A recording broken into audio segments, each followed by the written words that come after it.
Good morning, isang mapagpalang araw po sa inyong lahat. Ako po si J.R. Olfindo at tuturuan ko po kayo tungkol sa basic approach in pricing decision. So, sa mga bago po sa pagninegosyo, alam natin na ang pagpepresyo sa ating mga paninda ay napaka-importante because pag hindi natin natutukan at hindi tayo nakapagbigay ng tamang presyo sa ating mga paninda, ang mangyayari ay pwede tayong malugi. Ano po?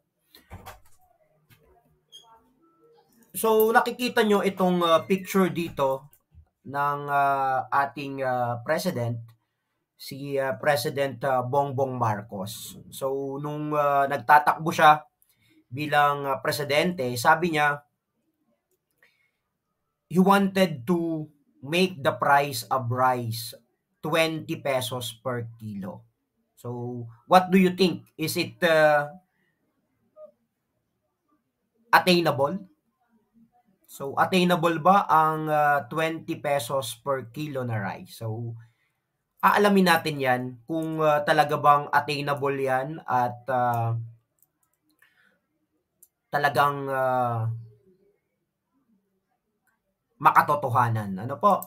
So, nung umupo na nga siya, nakita natin dito. So, ito ay galing sa Philippine Star. So, sabi dito ng kanyang DA Chief Secretary, itong si Agriculture Secretary Francisco Cho Laurel. So, sabi niya, 20 pesos per kilo rice not yet possible. So, aalamin natin yan sa pagtalakay natin mamaya kung bakit nasabi ng Agriculture Secretary na si Francisco Cho Rauler Jr. na hindi at the moment ay possible. Okay? So kung tatanungin ko po kayo, if you were to sell a product, what price you'll give your product? A cheaper price or a higher price? Kung kayo po ay magtitinda, ano po ba ang gusto nyong presyo ng inyong paninda? So, gusto nyo po ba ng mababa ang presyo or gusto nyo ng mataas ang presyo? So, it's your choice. Ano po? It's your choice. Kung pipiliin mong mura ang iyong bilihin or yung paninda or mas mataas ang iyong paninda. So, comment nyo po dyan sa baba kung kayo ay magtitinda ng isang produkto, ano po ba ang pipiliin yung presyo? Mahal na presyo or mababang presyo? At bakit? So, meron dito, ito ay Store A at Store B. Kung kayo po ay bibili, saang tindahan kayo pupunta? Dito ba kay Store A or kay Store B? Nakita nyo naman po ang presyo. Dito kay Store A ay 60 ang kilo. At yung manibalang niya ay 80 per kilo. Samantalang dito kay Store B ay 50 lamang ang kilo ng kanyang mga hinog na mangga at 70 lamang ang tawag dito, yung kanyang manibalang na mangga. So, ano sa tingin nyo? Pipiliin nyo yung mura or yung mas mahal? Okay? So, comment nyo dyan kung anong mangga ang bibilihin nyo dyan. Yung mura or yung mahal at bakit. Okay? Sige. So, dito tayo sa topic ko. So, ang topic ko ngayon ay pricing. Paano ba tayo nagbibigay ng presyo sa ating mga paninda? So, pag sinabing pricing, it's a process of setting the value that customer will receive in exchange of service or goods. So, ibig sabihin, kapalit ng ito ang proseso ng pagbibigay ng halaga sa isang produkto or serbisyo na willing ang mga customer na magbayad kapalit nga ng produkto mo or serbisyong binibigay mo sa kanila. So, aalamin natin kung ano ba ang tamang paraan at estratehiya kung paano bigay tayo ng tamang pricing sa ating mga produkto. So anyway, bago ako patuloy sa aking pagtalakay tungkol sa pagpepresyo, meron akong kwentong nais ibahagi sa inyo. So, meron daw magtatay. So, mamamatay na itong tatay. So, sinabihan niya tong anak niya. So, anak, meron ako ditong relo. So, ang gusto kong gawin mo ay magtanong-tanong ka sa mga tao kung sino ang gustong bumili ng relong ito. So, yung anak, sige, dahil mamamatay na nga itong kanyang tatay, so gusto niyang pagbigyan yung kahilingan ng kanyang tatay. So, una, yung anak ay pumunta doon sa jewelry store. So, pina-assess niya. So, itong relo ay antique na relo. Ito ay 200 years old na, kumbaga pamana ng mga ninuno pa ng kanyang ama. So, sabi ng son doon sa sabi ng anak doon sa jewelry store, so ito po ay binebenta ng aking tatay. So, magkano niyo po ba ito? Kung pagbibilan namin, magkano po ba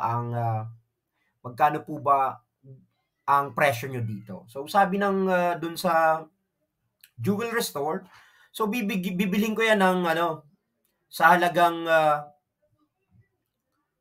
$100. So, $100. Okay? So, bumalik yung anak. So, tay, ito daw po ay gustong bilhin ng pawn shop or jewelry store sa halagang $100. So, sabi naman ng tatay, sige anak, tanong mo kung magkano ito sa pawn shop. So, pumunta yung anak sa pawn shop.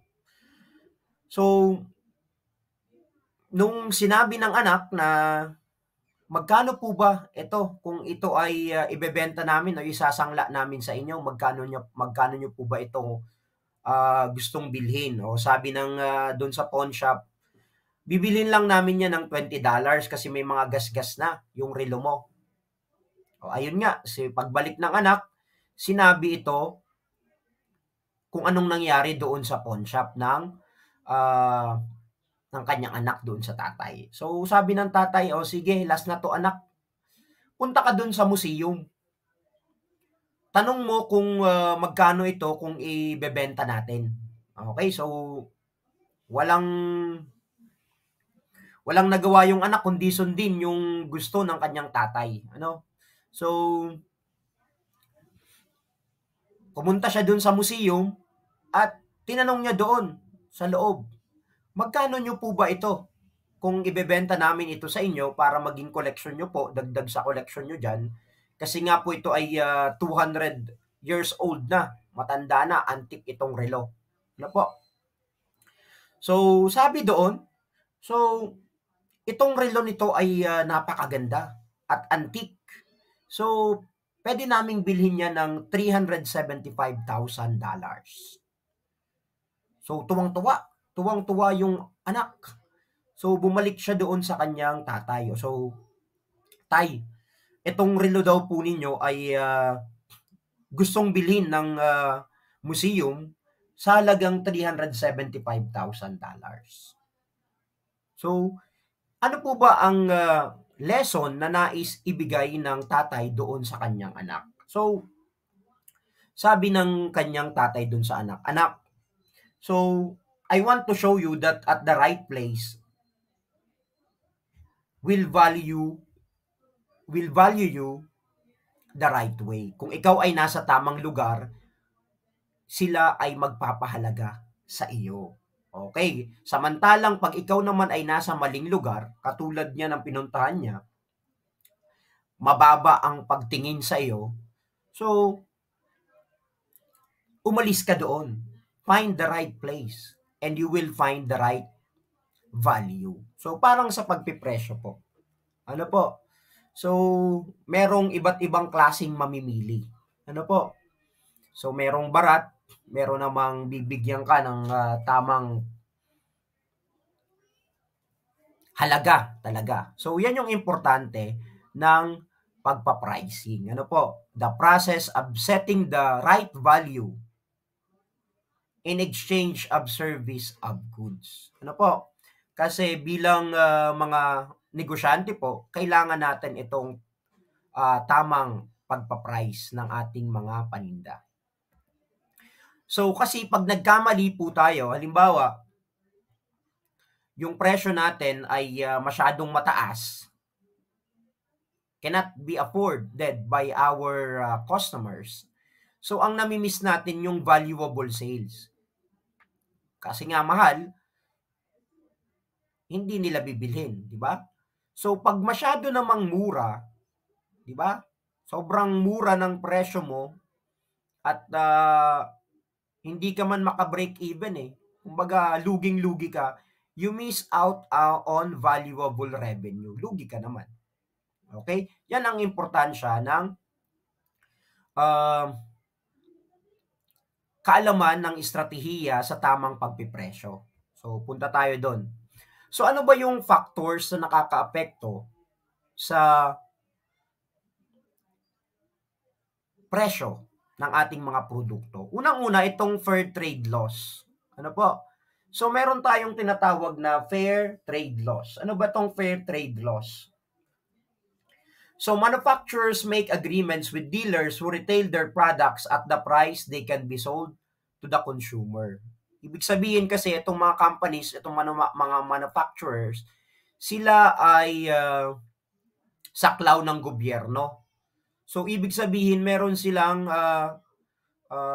tawag dito, hindi dapat lumagpas ang kanilang presyo ayon sa tinakda ng gobyerno. So, kaya nagbibigay sila ng suggested retail price sa kanilang mga distributors and dealers. So, na hanggang ganito lang dapat ang patong nyo dyan. Otherwise, magkakandele-delete tayo dyan. So, pangalawa, itong government. So, alam natin na ang presyo ng mga, especially itong mga goods natin, basic necessities in goods and services, ay saklaw yan ng DTI, Department of Trade and Industry. So, may mga restriction dyan. Hindi ka pwedeng, kung pumunta po kayo sa website ng DTI, nandun po yung mga suggested retail price na kung saan ito lang dapat ang presyo ng mga bilihin. Okay po? So, nationally advertised prices and government restriction prices of different products. So, nagpapatupad po niyan ay DTI. So, kailangan sumunod po tayo doon, otherwise, mapapenalize tayo. Pangatlo, itong customers. Nakakaapekto rin yan sa price, di ba? So, pag sobrang ang taas, hindi nila bibilin. Pag sobrang mura naman, lugi ka. So, customers affect also the price of our products. And number 4, itong company monopoly. Ano ba itong company monopoly? So, di ba, itong mga manufacturer, example, di ba? Yung mga example, itong gasolina, di ba? So, monopoly yan ng 3 big companies, di ba, sa atin. So, hindi tayo makadikta kasi inaangkat niyan. Depende yan sa price ng world market, di ba? So, nakaka-apekto rin din ito sa presyo. At ang panglima, itong manufacturer's suggested retail price. So, sa mga tawag dito, sa motor, merong ganyan. So, meron silang sinasuggest na price sa mga dealers. Parang fair trade laws din ito. And number 6, type of products. Merong mga products na special items na mabebenta natin sa mataas na halaga at meron naman ng mga products na talagang napakamura. Ano po? So, depende sa products natin. Di ba? Especially ang mga Pinoy, mahilig sa mga mahilig sa mga imported na products. So, you can sell them at the higher price. Di ba? And yung mga local products naman, minsan ayaw tangkilikin ng ating mga kababayang Pilipino. So, you can sell it at the lower price. So, it depends on the products. So, ito yung types ng pricing strategies. So, actually, 8 ito. Ano po? 8. So, the number 1 is value-based pricing. Ano ba itong value-based pricing? Pag sinabing value-based pricing, ay you set your prices according to what consumers think your product is worth. Ibig sabihin, binabase mo yung presyo ng inyong produkto base dun sa um, kagustuhan ng customer, 'di ba? Example, yung mga software natin, 'di ba? Yung mga laptops, 'di ba? Yung mga laptops especially sa school. So, yung needs, based on the needs, 'di ba? Value-based pricing. So, kahit magkano 'yan, dahil need 'yan ng tao, bibilhin nila 'yan. So, value-based pricing. And number 2, itong cost-based pricing, ibig sabihin naman 'yan, kung magkano mo binili yung product, tapos papatungan mo siya, equals the selling price na. So, common ito sa mga sari-sari store, di ba?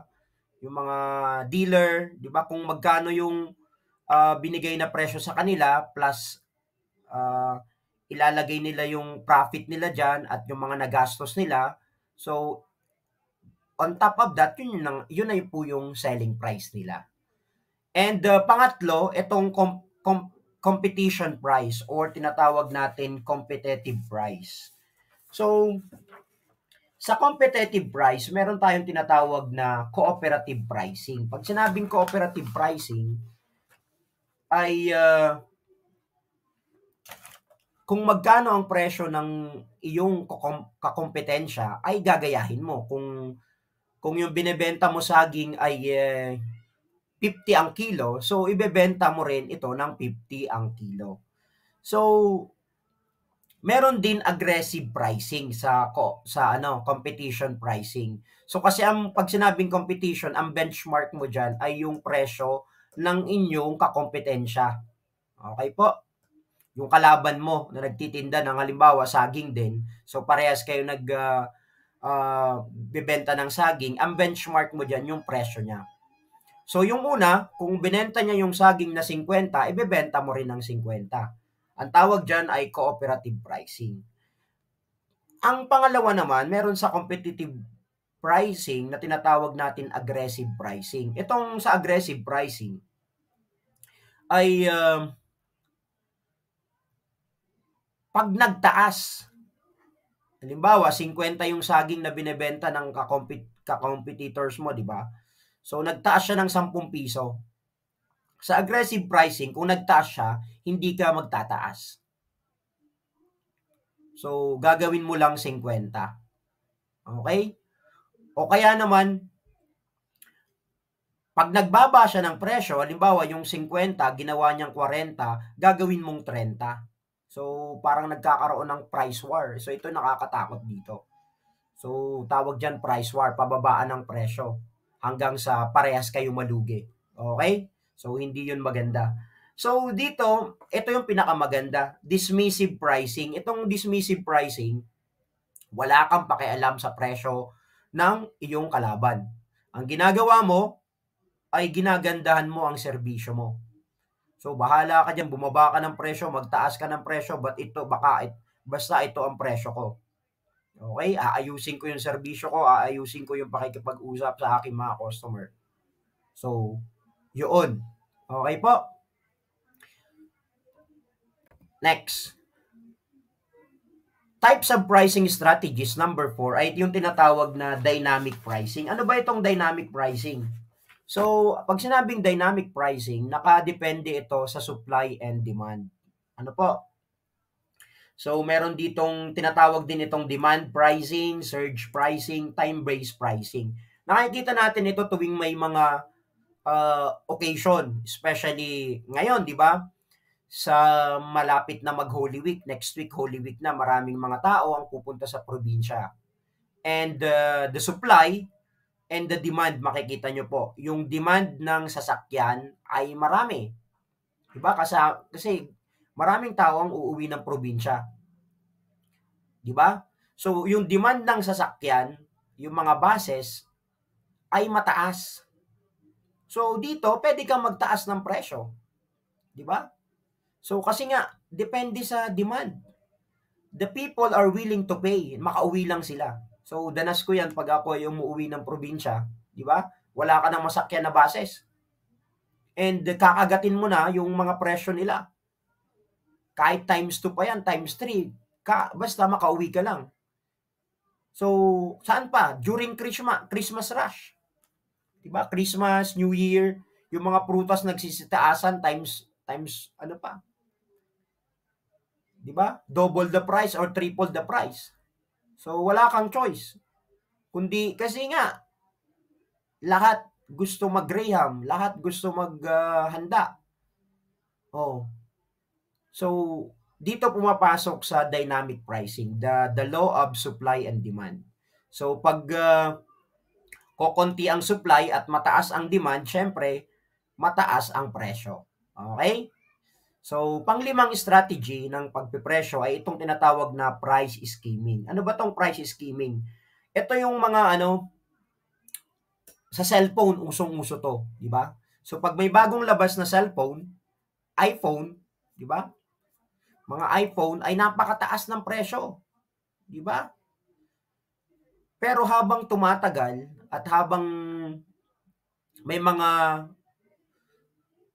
linalabas na bagong brand or specifications ng cellphone, ay bumababa ang presyo uh, nung unang product na linabas. So, ang tawag dyan ay price skimming. Sa una, mataas, and then bababa din. Okay? And ito namang penetration pricing, ito yung kung saan yung product mo ay para makapenetrate ka sa market, ay bababaan mo yung presyo mo kumpara doon sa kakompetensya mo. So, bibenta mo ng mababa. Naalala ko yung GCash, di ba? Yung mga cash in noon, walang load, for free talaga, di ba?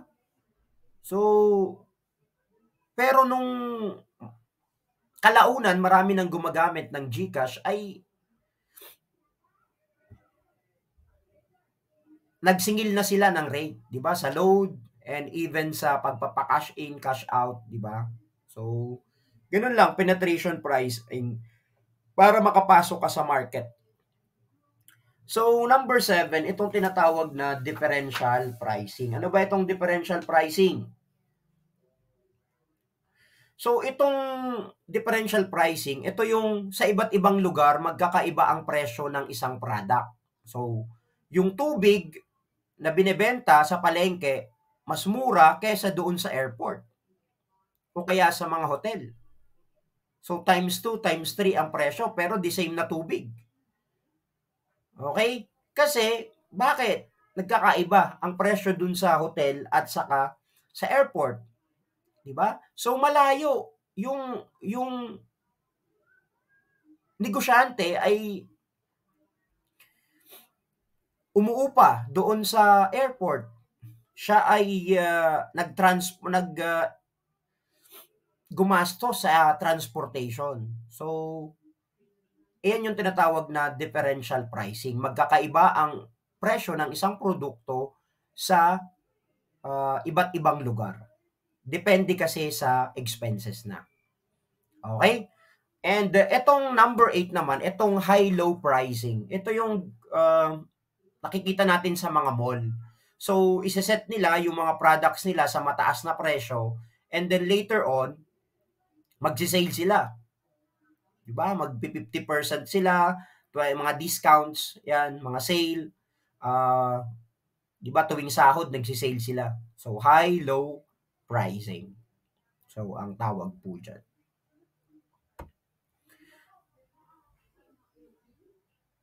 Okay?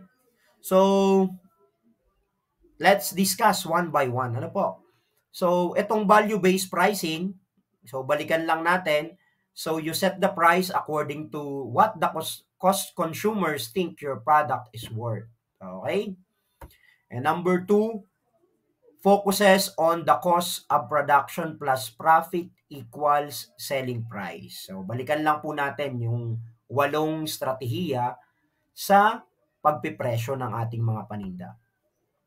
And pangatlo, itong competitive pricing. Ito yung sinabi ko, yung may cooperative pricing kung saan yung presyo mo ay papareho mo lang sa kalaban mo. Kung presyo niya 50, 50 rin bibenta. Yung aggressive pricing, ito yung kung nagtaas yung kakompetitor mo ng 10 pesos, hindi ka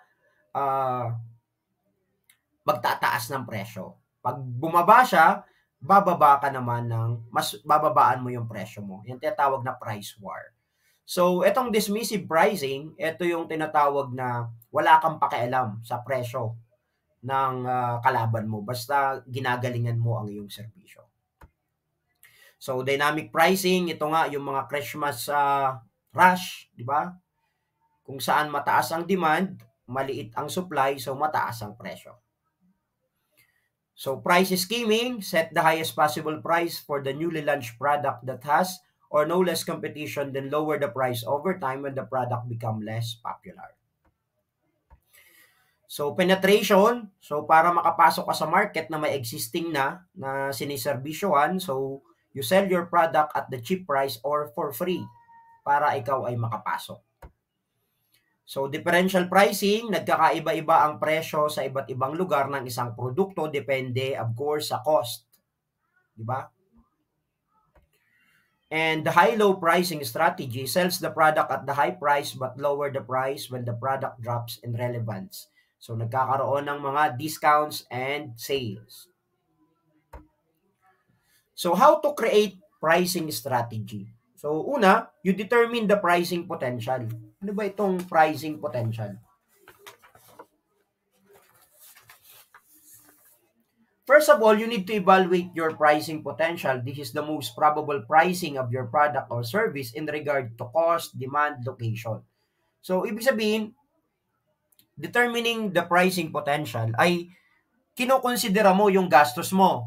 Diba? Yung gastos mo, yung pagod mo, yung demand, yung lugar. Diba? So, kumbaga nagko-costing ka. And pangalawa, you determine your buyer's personality. Ano ba sila? Nagtitipid ba sila? Or wala silang pakialam? Basta makuha nila yung serbisyo mo. And number 3, analyze historical data. Kailangan bawat buwan meron kang records ng sales para you can compare it. Ano? Yung sales, malalaman mo itong buwan na to lean months, itong buwan na to malakas. So, para makakapag-prepare ka na ito ganitong buwan mahina itong product na ito at ganitong buwan naman malakas. So, analyze historical data. And number 4, balance value and business goals. So, ibig sabihin hindi lang puro kita ang iyong iniisip, kundi iniisip mo rin na mag-give back sa mga tao. Ano po? Balance value and business goals. Makatulong, makapagbigay ng serbisyo. Hindi lang puro kita. And number 5, look at competitors' pricing. So, you consider the price. Ano po? You consider the price of your competitor kasi nagiging benchmark mo sila. So, ano kaya sa tingin nyo? Nakatulong ba itong topic na ito, itong strategiya sa pagpipresyo ng ating mga paninda? Comment nyo naman po dyan sa baba.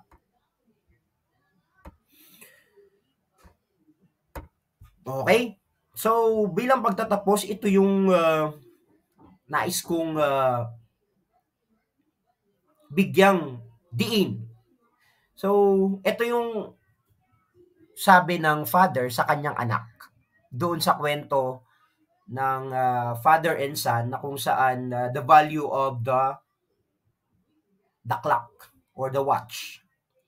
So, sabi ng father, I wanted to show you that the right place will value you in the right way. Don't find yourself in the wrong place and get angry because you're not valued.